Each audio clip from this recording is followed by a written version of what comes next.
Today on Homeworthy, we're up bright and early with the incredible floral and event designer Lewis Miller to make sure we find the freshest blooms in New York City's famed flower market. Lewis is also the author of 2 beautiful coffee table books and has become a social media sensation with his flower flashes that pop up all over New York City. You can find them in trash cans, ice cream trucks, construction zones, and the list goes on. So come with us as we spend the day with Lewis.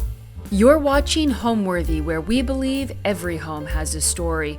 Good morning, Homeworthy. I'm Lewis Miller. I'm excited to be with you on this Monday morning. I'm going to take you to a few of my favorite floral distributors here in the New York Flower Market.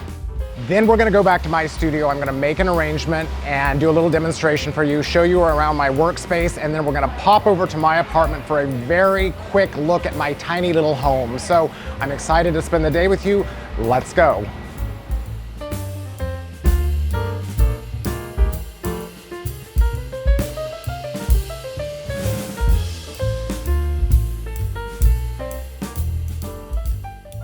So we're in Dutch Flower Line. This is one of my very favorite vendors. And as you can see, this is mid-June and the array of stuff here is amazing. It's a little bit overwhelming. So we're in that season between spring and summer. So it's kind of the best of both worlds.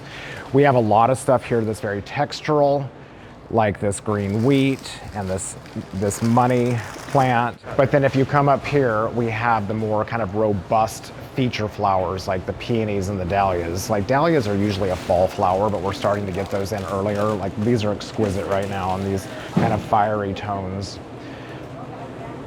One thing I have my eye on that's so beautiful right now is this sweet pea, and it's on the stem still. So they're long stem and it has a lot of movement.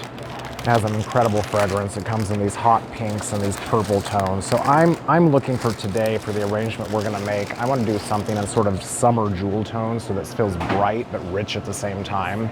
So one thing I have my eye on are these beautiful German irises. These have a very short season and a pretty short vase life, but there's something very old-fashioned and lovely about them and kind of fragile and beautiful. So I'm excited to work with these. Then if we go into here, this is the walk-in cooler. There's still a lot of amazing peonies left from the spring season. I mean, we're still in peony season. A lot of them are coming from Canada and further up north right now, but you still have these hot pinks and these cerise colors and the salmons. These are always everybody's favorite. I really love this really intense color here, and they smell good. I'm really kind of a fragrance junkie, so any flower that smells good is A-okay by me. Then we come into the hydrangea. So this is your quintessential summer flower for summer parties. And again, a wide range of colors and shades. And so let's get shopping.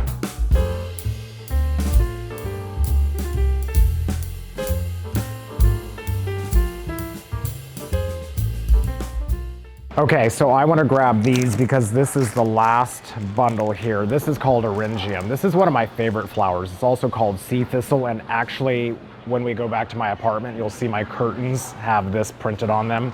So I love this for the texture and this sort of amazing bright blue. Okay, again in the texture department, this is a stilbe, a very summery flower. I love the contrast, that kind of soft, feathery, plumy with the thistles. So texture is kind of important in my work, but I also like bold, juicy colors.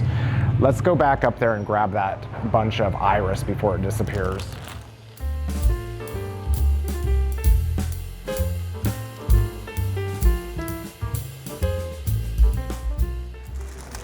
Okay, so this is the German iris again. We're working in these bright purples and pinks, jewel tones. You can see I'm starting to sketch out a palette here. I want to grab some sweet pea because that's going to give it some jump and some movement and fragrance too, which I think is really important.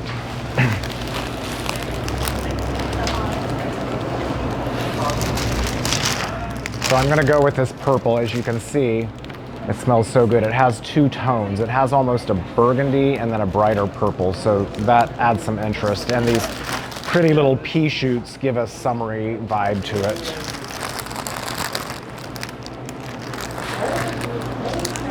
Let's bring in a little of the delphinium. I like the lacy quality of that.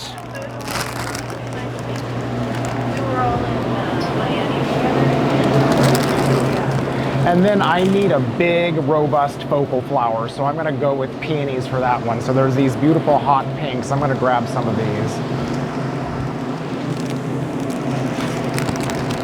Maybe 2 shades of pink. So then I take these and I put them on the shelf. I kind of evaluate what my color scheme is, go back and forth, fill in the gaps. So let's lay it out and see how it looks.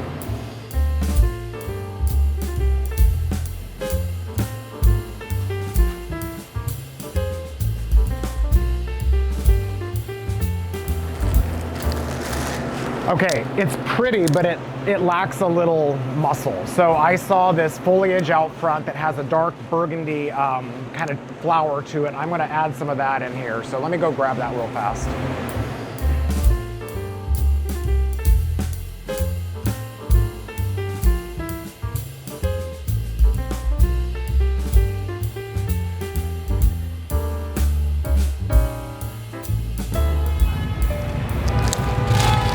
Okay, this stuff is beautiful. It's very summery. I love that kind of rusty burgundy tone.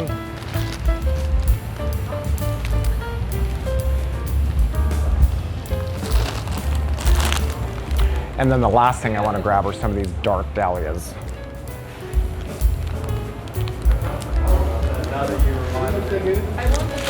The last bunch, but that kind of deep garnet tone is really going to add richness to the arrangement.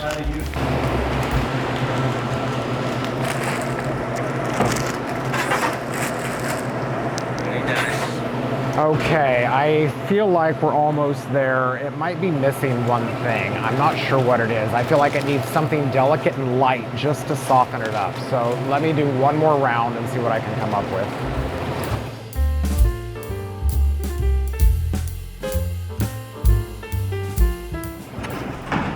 Aha, this is what it is. Again, it's kind of a summery texture. It still works in our color palette, but because it has a little bit of white, it's just gonna lighten it up just a little bit so it doesn't feel too heavy or dense, and it feels really appropriate for this time of year. I think we're done. Okay, this stuff we're gonna take with us. Okay, let's go down the street and see what else we can find.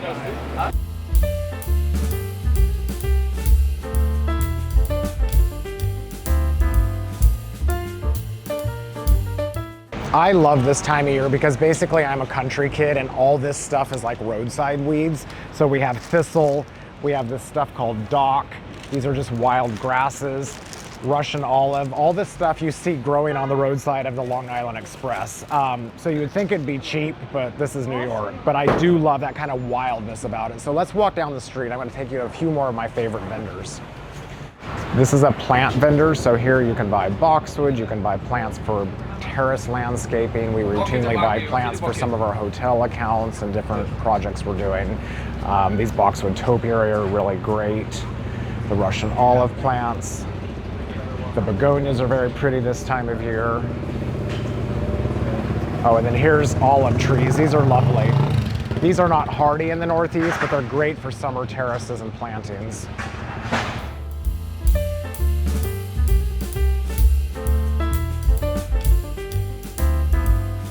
Our next vendor up here is called 28th Street Wholesale, and they really feature just like wild local stuff. And by local, I mean some of it's California, but it's field grown, it's not hothouse grown flowers. So there's a certain wildness to it that's really lovely. So we're coming to them now, and you can see these purple artichokes from California, all these wild grasses. There's this amazing thistle, wheat, banksia. Let's go inside and take a look. Okay, so you can see all this amazing stuff. There's a lot of herbs, there's a lot of kind of organic garden plants. I'm gonna grab a few things while I'm here. Here's some beautiful fresh peppermint. Again, it smells so good, I'm gonna grab some of that. I also love this sage. I like to use herbs a lot whenever possible.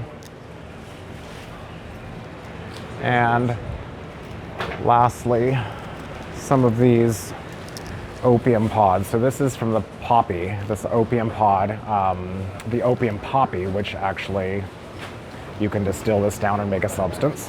So let me just put these on the rack and then we'll head down the street again. chit chat. Oh, look, it's everybody. Marianne and Marge. Hi. How are you? Good to see you. So good What's to going see on? you. Look who I ran into on the street. This is my friend Margette. Margette freelanced for me like, I don't know, 10 years ago, 15 years ago. Yeah. So she's like staples in the industry and very talented designer. So it's exciting to see a familiar face. I mean, we run into people a lot, but it's like we were saying, more and more, I feel like the crowd is people that we haven't necessarily, we don't necessarily, it's just a younger generation. So, you know, when you see like old school, you hold on tight. You were in the trenches in the trenches with, yes, exactly. We've done battle with. Trying to get the job done at the Brooklyn Museum with on top of scaffolding everywhere. Under a time crunch. Those are the people, the blood, sweat, and tears of the industry. Exactly, absolutely. Yeah, we've been there. The good old days. So.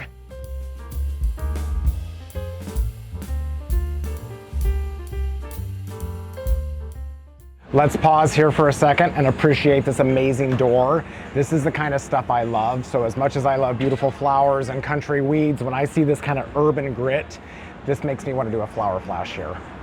Foliage garden, I love this place, especially in the winter. It's just the most amazing plants in the whole city. So come on in and take a look.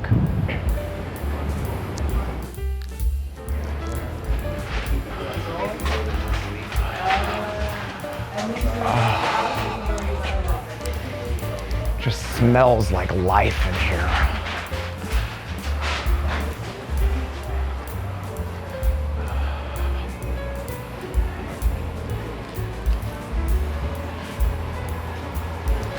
Hi, are these sold? That one, it is. Oh. This one is available. I love a staghorn fern. These things in Florida grow enormous, to like the size of a Volkswagen hanging from a tree. And they have more in the front. You have more in the front? Okay, let me take.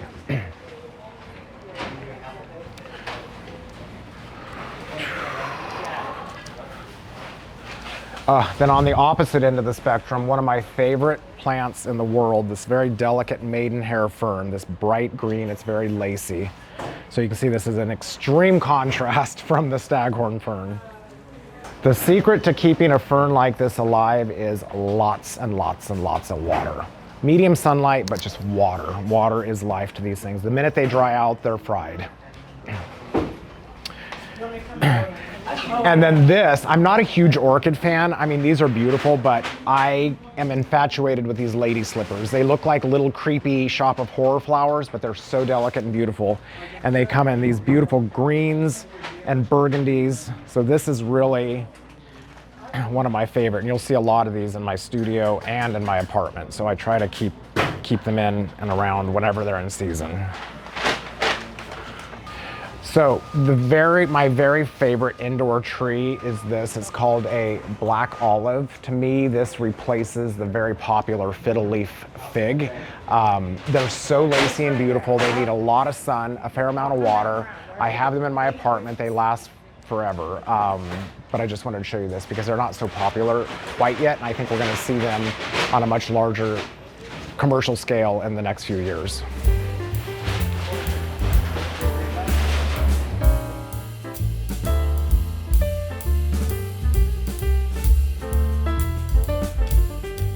Okay, I want to grab one bunch of these for our ever-growing arrangement. These are foxglove. They have a short growing season, so they're special. So I'm going to grab this. Let's go inside and take a look and see what they have.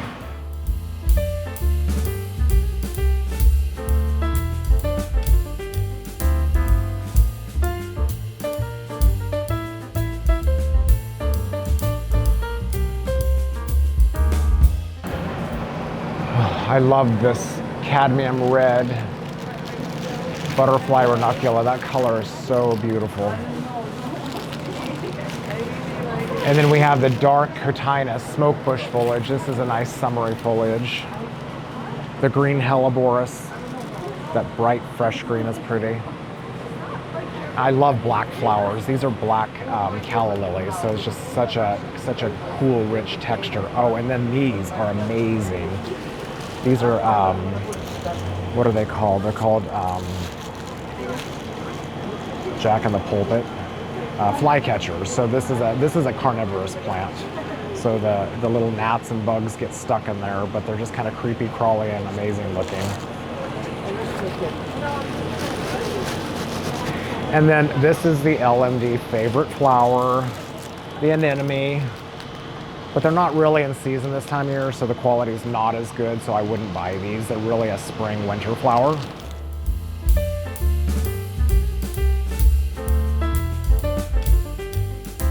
All right, I think we are finished here, so let's go pick up our flowers, go back to my studio, and make something pretty.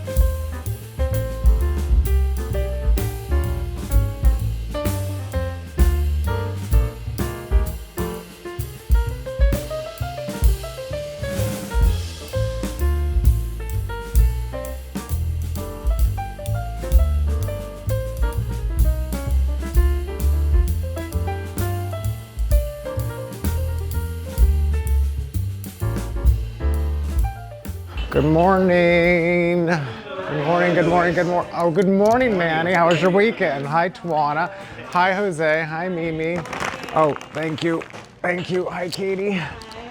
Oh, okay. So this morning, these guys are all doing hotel flowers. So we have this weekly hotel account. We have actually 3 hotel accounts. So Monday morning, bright and early, they get here and make flowers for the lobby, for the rooms, for the different meeting areas, and they will get delivered later this afternoon and again tomorrow.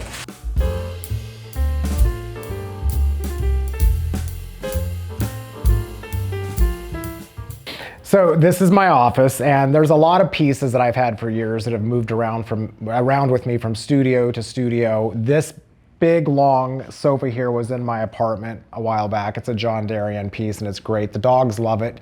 Covered in this sort of brownish tobacco linen.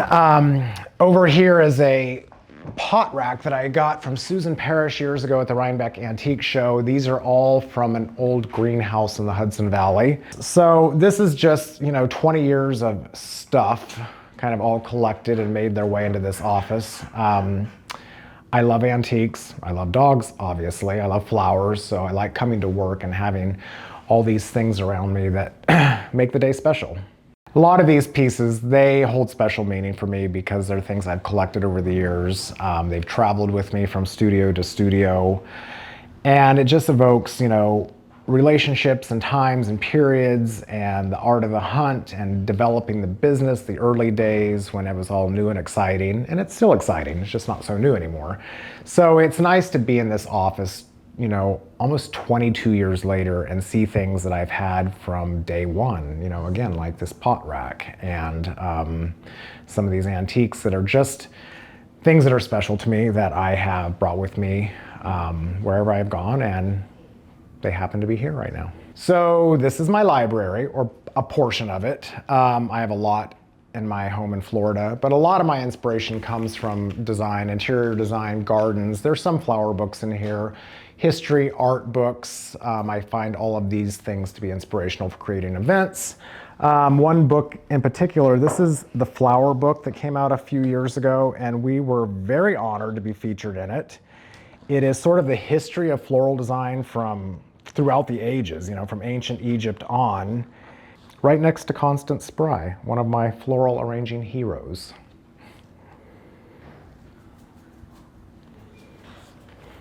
And then there's also one of my favorite books. No, I jest. This is just my book, Flower Flash, which came out 3 years ago, and this just chronicalizes the entire history and most of the flower flashes made up to date to this point. So it gives you a little bit of a visual history and a reference to how this all started, what the meaning is behind it, and just inspiration as a whole.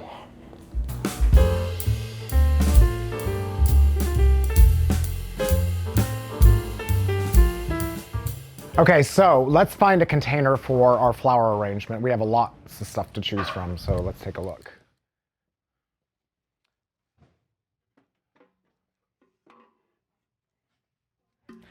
Actually, I think I want to use this. I like this. It's a ceramic piece. It's kind of irregular. It's a little modern, brutalist. And since we have so many flowers, I think this will contain all of our flowers and be something nice and big. Let me just do a quick round, make sure this is the right vessel.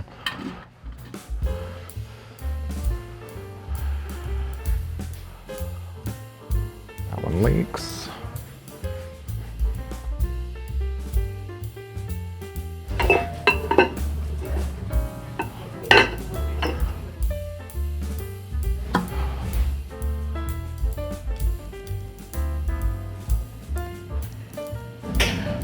Okay, I think we'll use this.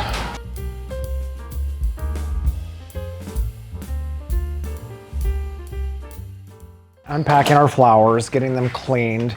These flowers have all been in water, so normally I would cut them and let them drink in water for a couple of hours before doing anything with them, but because we came directly from the flower market and they were all in buckets of water, they're nice and hydrated. So at this point, I'm just taking the plastic off, removing the rubber bands, and just laying out my color palette so I know what I have to work with.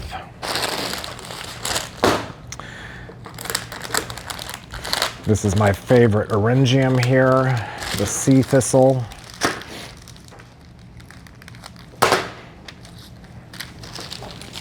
Yeah. Okay, we got the, what is this stuff called? Tana, pink Tana.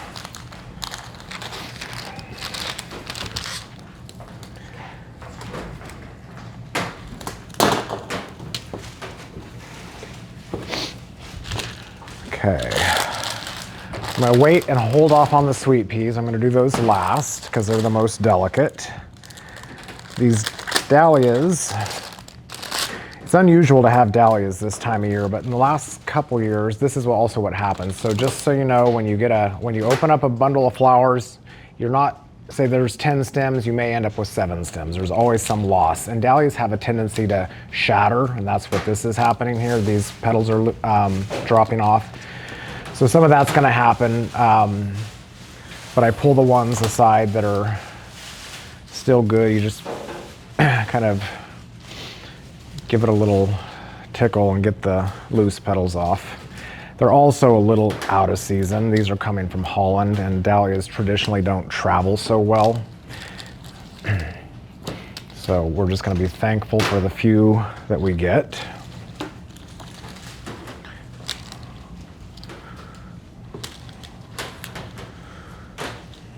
This also is why flowers are expensive, because not all flowers make it into the vase, but you still pay for them, so.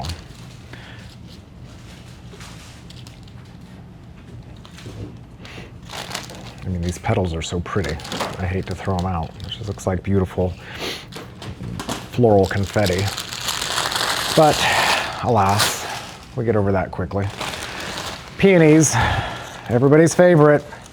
Why do people like peonies so much? I ask myself that same question. I mean, they're nice, they're just a little obvious. I think they're pretty, they're big. I think it's mostly because they're just so big and robust, you know? They smell great, they come in great colors. I like them almost as a filler flower because these sort of strange things are more my taste, but they do add a fullness and a robustness to the arrangement. So I'm just kind of giving these a little bit of a massage to open them up. You can see some of them are tighter than others, and just doing a little bit of that. These are a little bit blown. They're a little open later in the season, so they're opening up quickly. When it's earlier in the time, earlier in the year, they're much tighter, and sometimes it takes 2 or 3 days for them to open.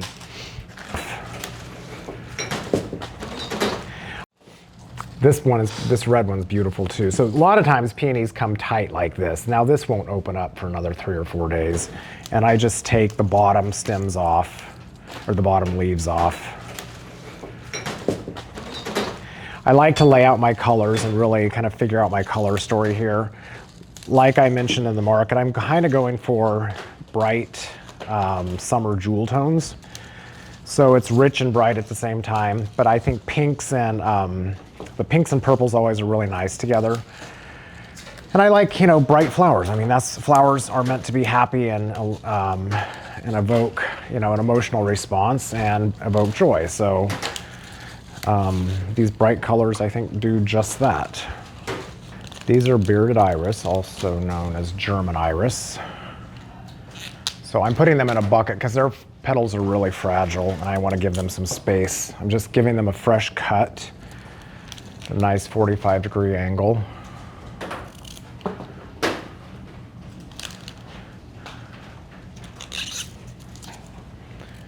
These will open up beautifully. When we bring flowers back from the market, the first thing we do is get them in water. Normally at this point, I wouldn't even take the plastic off. I would just cut them, put them in buckets of water, and let them drink for 2 hours or so. That way they completely hydrate. Then we go through, take the plastic off, strip off all the leaves, get them prepped for making an arrangement. There's a fair amount of work that goes into prepping flowers. You don't just take them directly from the store and into a vase. They need to be conditioned correctly so that they open up, so that they have the best shot at a long life. Some flowers immediately will open up and they have to be put in the cooler to slow down the opening up process. Some flowers are very tight, like this peony, and you might have to put them into hot water so that they open up quicker. But when we're doing flowers for events, which is primarily what we do, it's a little bit of a juggle between the sunshine and the hot water and the cooler and the cool air to get them to that point so when they come to a party, they're all at their perfect phase. Okay, I'm down to the last several things here. My sweet pea. So these were locally farmed. And you can see there's a lot of vine on them. So they were grown up a trellis or strings and then harvested, so you get all these amazing pea shoots and tendrils. So that's going to take a little bit of work to untangle all of those, but we'll get to that in a second. And then lastly, we have our foliage here. And this will be the base for our arrangement. We'll start with this.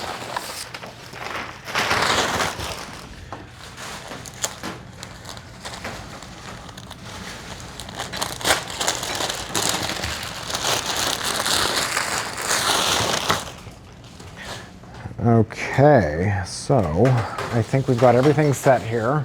Okay, let's get started. Let's make an arrangement. Okay, so I have my vessel here. First thing I'm gonna do is add water. Very important. You would actually be surprised how many people forget this step. I'm going about 2 fingers from the top. These flowers are all pretty heavy drinkers, so you want to make sure you don't go skimpy on water, and you want to make sure every single day you top it off. Flower food is next. So this is commercially grown flower food. It's called Cristal or something like that, and it's just a powder that I put about a teaspoon in there. If this is something you don't have at home, which if you do want to have it at home, you can buy it on Amazon or at craft supply stores. But if you don't have this at home and you want to add a flower food substitute to your water, you could do simply half water, lukewarm water, half lemon lime soda like 7-Up or Sprite. It's basically the sugar and the citric acid that acts as a flower food, which is what that stuff is. So that just helps feed your flowers and makes them last a little bit longer.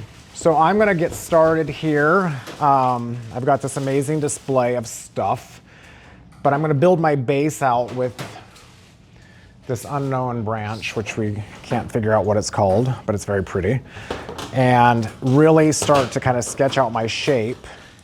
I'll probably get this with my sweet pea in next, and then start to fill in with the bigger, fuller flowers like the peonies, and then add more delicate things. So with a branch like this is a woody stem. So this applies to things like lilac or cherry or crabapple. When you're working with a woody stem like this, you want to either kind of break and mash the stem like this, and that just helps it absorb water. Or the other thing is you can take your cutters and you can slice it up and really just kind of chew the ends of this thing up. And every time you do that, that gives more surface area to absorb water. So I also want to make sure that that anything below the edge of this container is leaf free. I just want stems in here. I don't, because these leaves, what happens is they will, if they're in the water, they're going to start to break down, and that will contribute to decay and bacteria. So I'm just cutting off any sort of broken pieces, making sure everything looks good. And this is sort of an odd shaped container, which is nice because it will be a little bit more abstract. This is the second piece that I just cut. I'm going to still use it. Try to waste as little as possible. All of these flowers will not fit in this vase, but then again, sometimes you're surprised. Like a vase can really eat things up quickly. So we'll see. I would say probably about 2/3 of them at very least will make it into this container. So what I like about adding this foliage first is that it gives me a little bit of a foundation and it finishes off my edges, and then I'm not struggling to hide the mechanics or the lip of the vase. And it also acts as a little bit of a cushion for all these other flowers and helps to elevate them up. So I'm just working my way around. I'll save a piece for the end.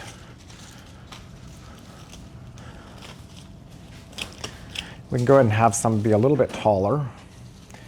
And it's still loose in there, so things are going to shift around a bit. Okay, I'm going to actually get some of this eryngium in, and the reason being is that it's got multi-stems and it's kind of stiff, so it'll actually help support the structure and the mechanics of this arrangement. So again, I'm just going to remove any sort of brown petals like this. Make sure it's all clean, there's nothing broken. Sharp cut at a 45-degree angle. I'm going to tuck this in a little bit lower. And already I love that texture. Now this piece has a blossom that fell off, so I don't like the way that sort of raw stick looks. So I'm going to carefully go down there, trim that out so it has a more natural look. Again, taking off any leaves that are going to go underneath the water line. And I want my stems, for the most part, to go to the bottom or as close to the bottom as possible, because as the flowers drink water, the water level will go down, and that just helps to contribute to a long and happy life. Okay, so I'm going to kind of speckle this in. When you're making an arrangement, err on your stems being on the longer side. You can always go back and cut things shorter. I kind of want my shape to be a little bit dipped in the middle and not too much of a dome. So the next thing I'm going to get here is some of this sweet pea, because the stems are a little bit brittle, and before this gets too full and packed with flowers, I want to get some of these more delicate things in here. And this really adds a lot of kind of energy to the arrangement. So I gotta be very strategic in my cuts because there's a lot of little nubs here that I want to cut off so that it's clean. And there, that's the perfect tendril. Sorry, I'm gonna recut the stem. And I'll let these kind of weave through the whole arrangement. Some will be higher, some will be lower, some will tumble out. I can take this piece and utilize it.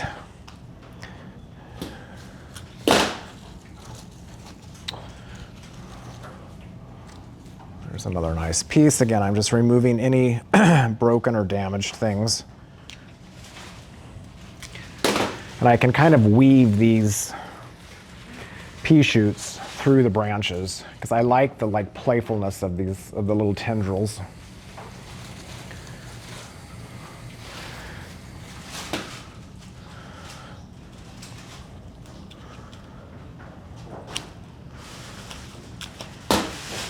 Oops, that one broke, so shoot. So pieces like this, it's too small for this arrangement, but it's great for a smaller arrangement or a bud vase, so we set those off to the side. Try not to waste anything. And it's good to just routinely give this thing a spin so you can see what you're doing. Step back and look at your overall profile and shape. Okay, I'll come back with sweet pea. I'm gonna get, let's see, what do we wanna do next? Let me get some peonies in here. So we've got these nice big peonies. Now, these peonies all have these little nubs where we remove the leaves. So I really like to take those off and skin it very clean. And the reason being is that when you're making an arrangement, and sometimes you put in a flower and you don't like where you put it, and you wanna take it out, if you leave those nubs on, they act as a grip and it just pulls everything else out with it. So if it's nice and smooth, this flower can go in and out with ease. Again, nice sharp cut at a 45-degree angle, and I'm just gonna start layering a drift of these peonies in here. It's important to give your flowers a sharp 45-degree angle cut because that fresh cut immediately helps it absorb water, because the minute you cut it, it takes a big gulp of air. You, right after the cut, want to plunge it into water. By doing it at a 45-degree angle, it just gives you more surface area for the stem to absorb. So I just start layering these things in, working my way around.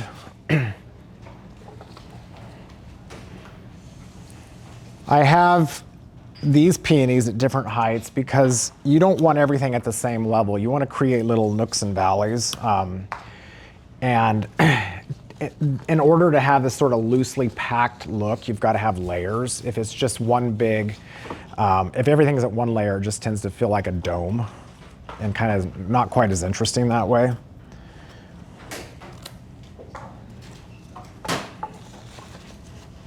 So yes, I will definitely tuck some in a little bit deeper. They're not going to be quite as obvious, but it just gives the arrangement a little bit more depth. And then some will definitely be layered up a little higher. So you can see how quickly we're going through the flowers here. I mean, this container is eating them up.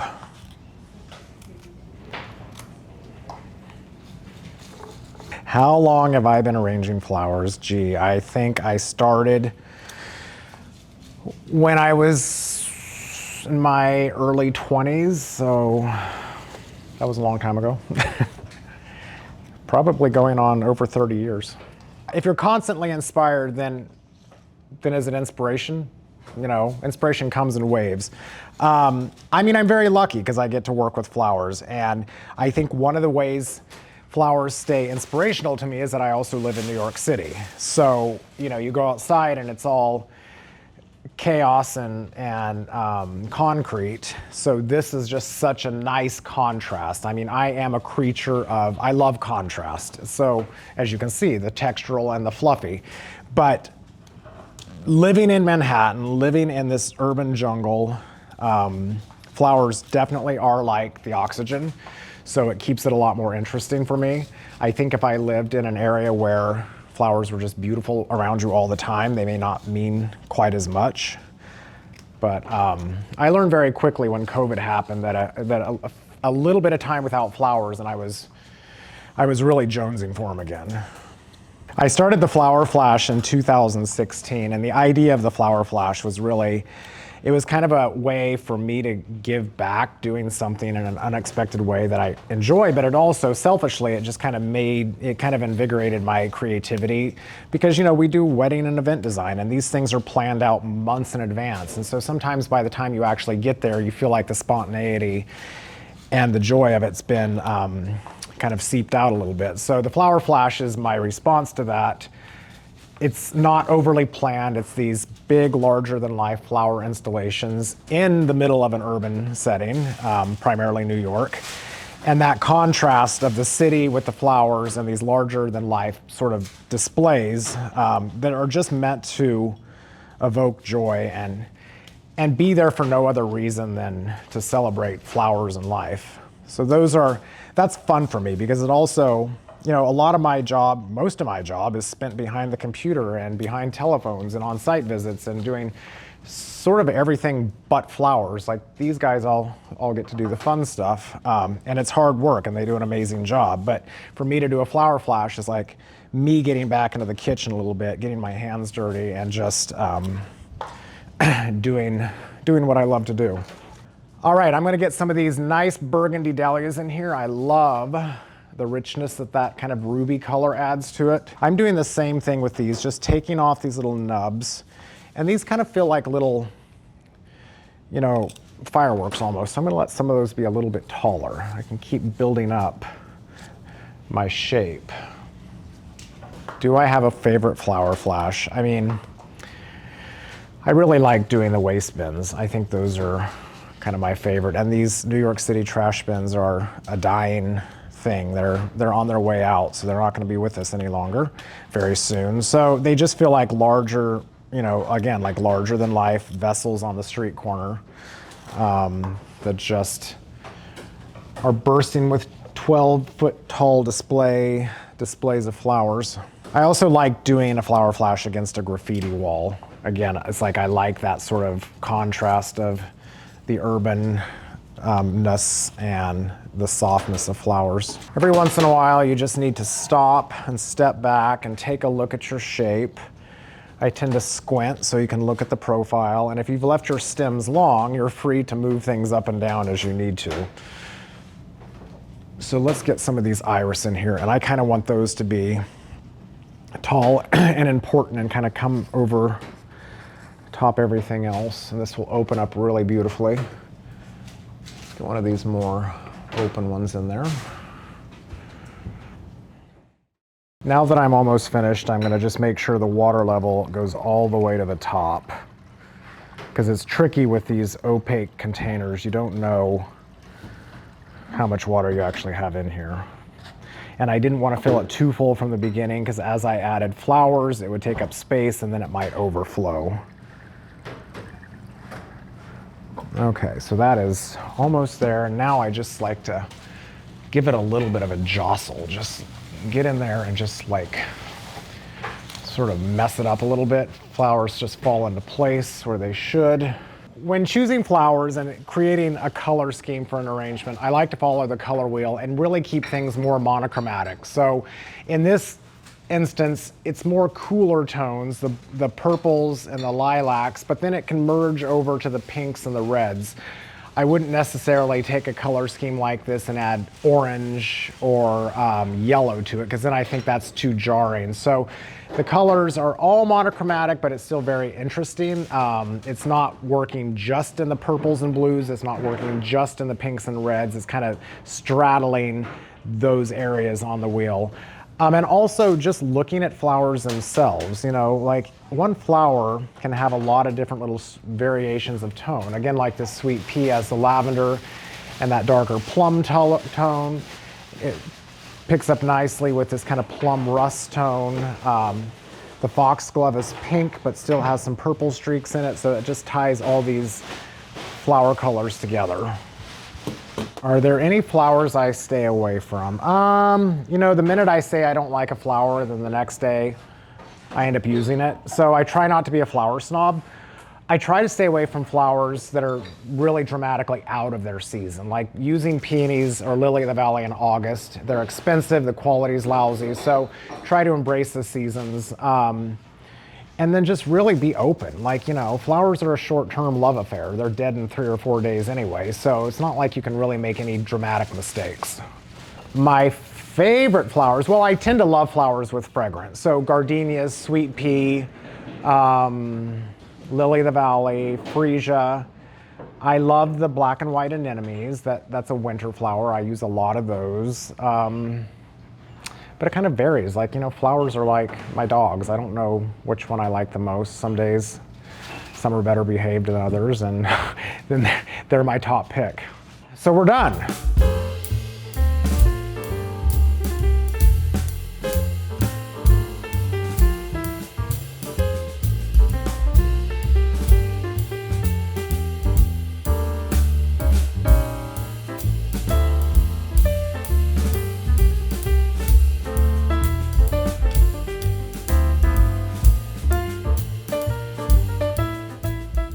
Okay, welcome to our tiny little New York apartment. I've only lived here about a year. It's a little less than a year. It's sort of your basic, nondescript, pre-war building. So it was important for me to roll in here and make this place cozy.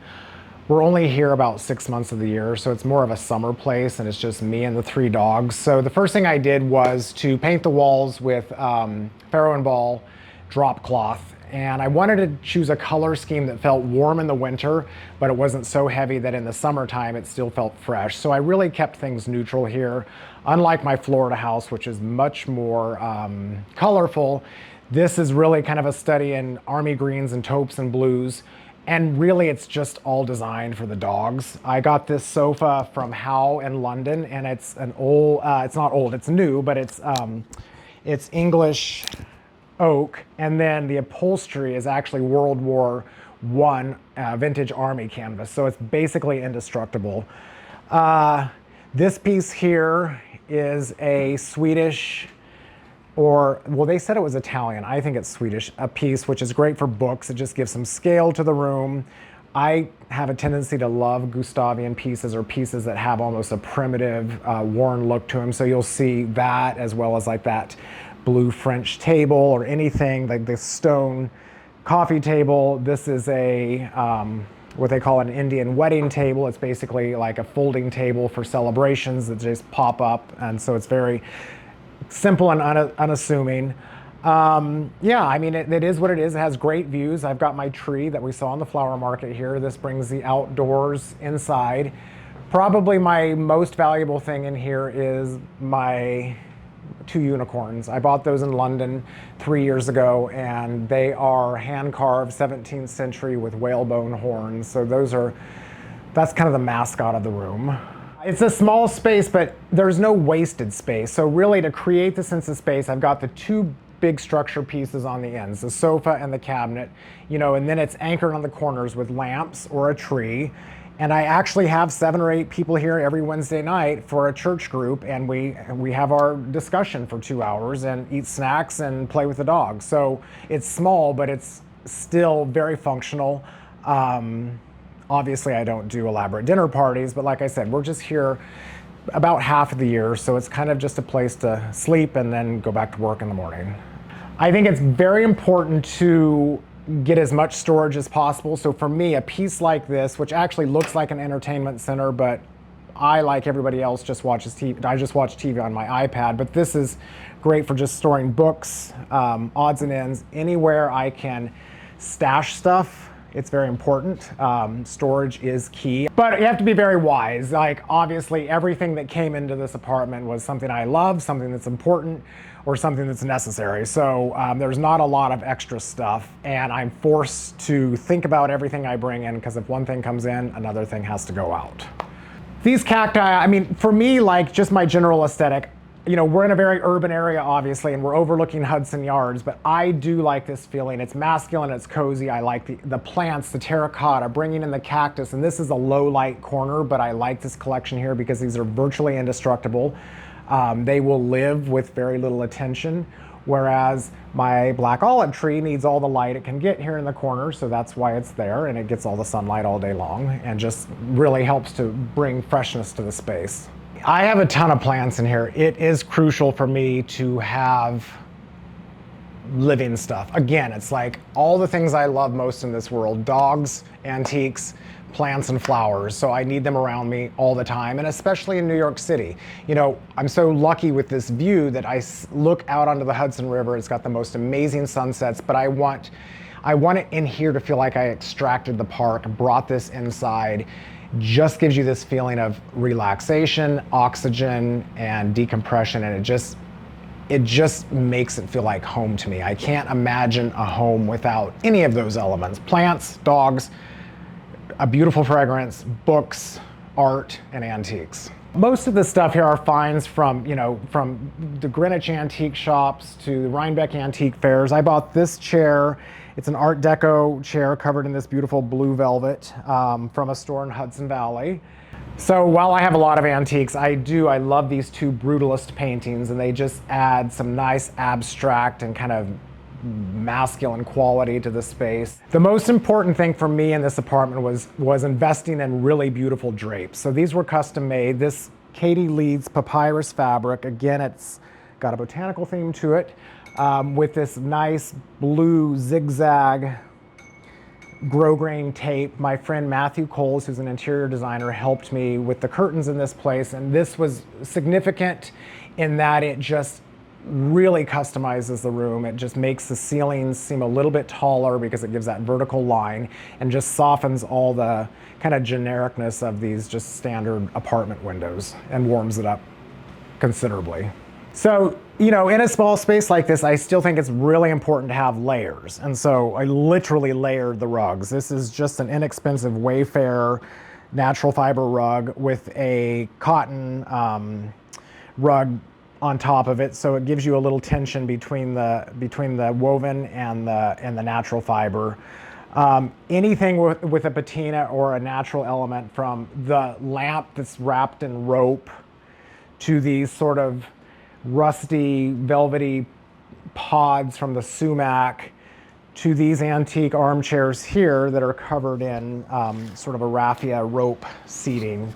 I have a little bit of a basket fetish, so I love anything that's baskets, that's rope, that's woven, that's textural, but combined with things like whitewashed wood, natural canvas, like slate. So really, nothing in my world is slick or sleek or overly shiny, if possible. Lighting is crucial in an apartment like this, or any apartment, I think. Like, this apartment does not have overhead lights, thank God. I mean, I think they're the death to a room. So it takes a lot of lamps and a lot of dimmers and a lot of bulbs that are just the right wattage to create sort of a lighting schematic that is warm and beautiful in the evenings, but still light enough to be functional. So I really, while it's a small space, there's actually quite a few lamps. I've got the corner one here. I've got the wall unit that has 3 lamps. These lacquered pieces here with the beautiful woven fabric shades add a nice glow and a little bit of texture. And then again, the floor lamp in that corner. So at night, this is warm, it's not too bright. I can adjust things. These lights here, they have a couple of options, so it can go brighter to dimmer. And just anything to kind of avoid harsh, bright lighting, I think is incredibly important. So this area here, it's a nice area to display things, but it's also very functional. So I have books that I'm reading or books that I refer to often, you know, plants because I'm close to the window, the 2 library lamps, but then I put this vintage primitive green bench underneath that has all these inlay boxes. I love this kind of textural difference of the bone and the horn inlay with this sort of almost folk artish bench. Again, this is an Indian wedding table, which is basically just a folding table. This was chosen because I have an air conditioning unit behind it, and I needed something that would straddle that, disguise that without completely blocking it, because the last thing I want to do is walk in here and see a generic rectangle AC unit. I always knew from a young age I wanted to be in design of some sort. I didn't know that doing event design and flowers was really an option, but it's great for my personality because this stuff is fast. It doesn't drag on forever. You know, the parties end at midnight and you're on to the next. So whereas interior design and landscape design, these projects just have a lifespan that is much, much greater. I like the sort of boom, get it done, move on to the next one. I grew up in Central California. I'm basically a farm kid. My family was all in agriculture. We were avid gardeners, so we were surrounded by plants, flowers, orchards, fields. And I went to school for horticulture and landscape design, so that really is where my DNA comes from. Living things, you know, so me being transported to New York City, it's important for me to have as much of a country life in an environment that's very urban as much as possible.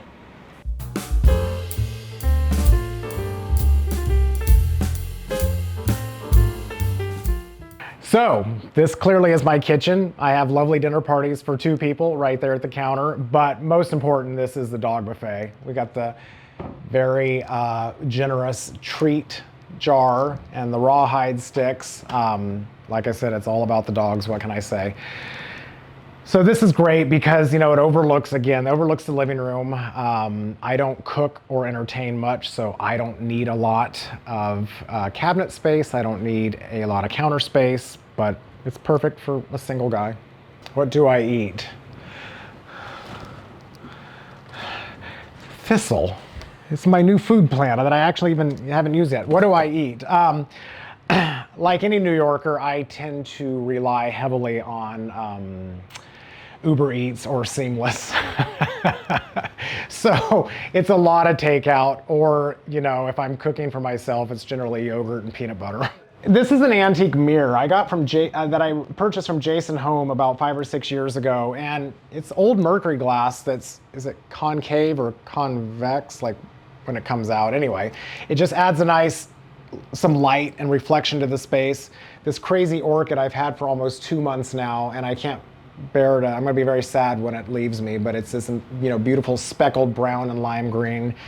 Next to my water filter, everybody thinks this is a big coffee pot. Like, why do you have a huge coffee pot? No, this is the Berkey water filter. So this is where we drink our water from. So in a small apartment like this, every square inch of space has to be utilized wisely. So this is a miniature little hallway thing that the washer and dryer are here. This is closet space. However, I found this little Swedish drop leaf table that fits perfectly in here. It's a great spot for keys, dog leashes and stuff. So it actually makes this very functional, and now it doesn't feel like a hallway, it feels like a room. And it just gives me more space to put things. I found these antique butterfly dioramas in the Hamptons last summer, and again, it's sort of my love of nature, of the flora and fauna, and all things botanical and naturalistic.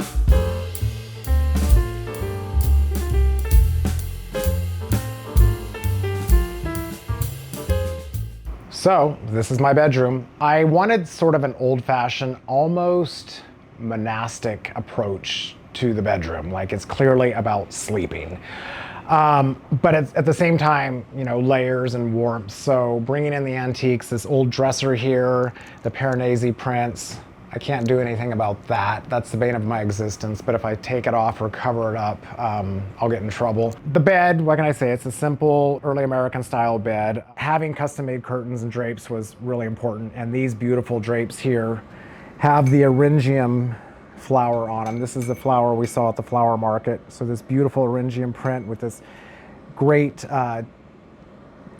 ribbon that contrasts, that edges them out, just gives height and interest to the room and softens kind of the commercial qualities of this apartment building. So I love plants and I hate air conditioning units. So I had this very simple wood table made. It's literally the simplest thing, 3 boards nailed together.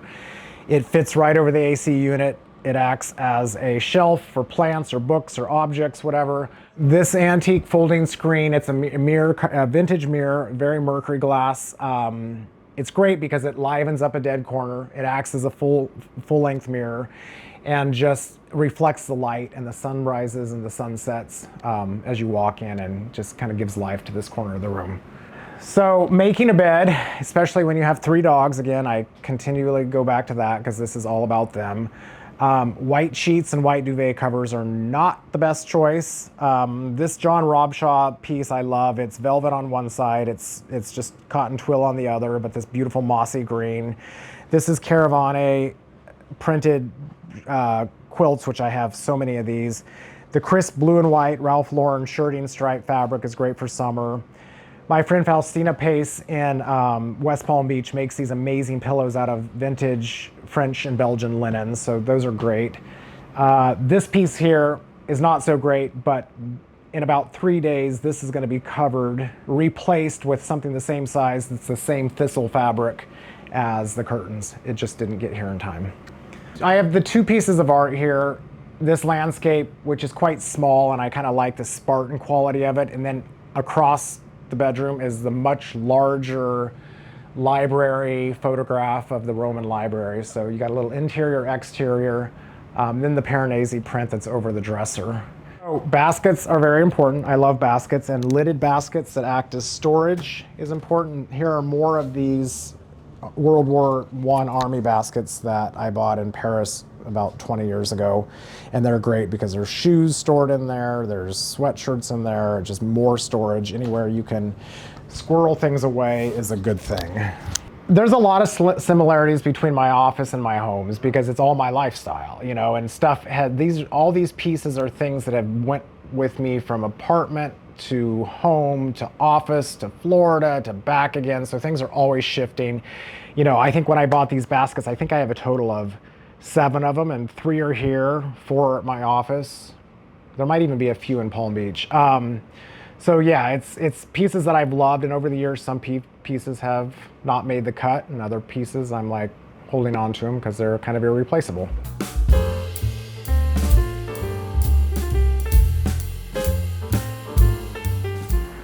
What do I love the most about this home? Honestly, I just like how cozy it is. It doesn't have space for anything unnecessary. You know, we live here like snug as a bug in a rug. And it's not pretentious, it is what it is. It's close to work. We're here 6 months of the year, and it's very low maintenance, low upkeep. But every time we walk in, we kind of feel like we've left New York and we're in a different place. Thanks for watching. Go to homeworthy.com for exclusive content and shopping guides.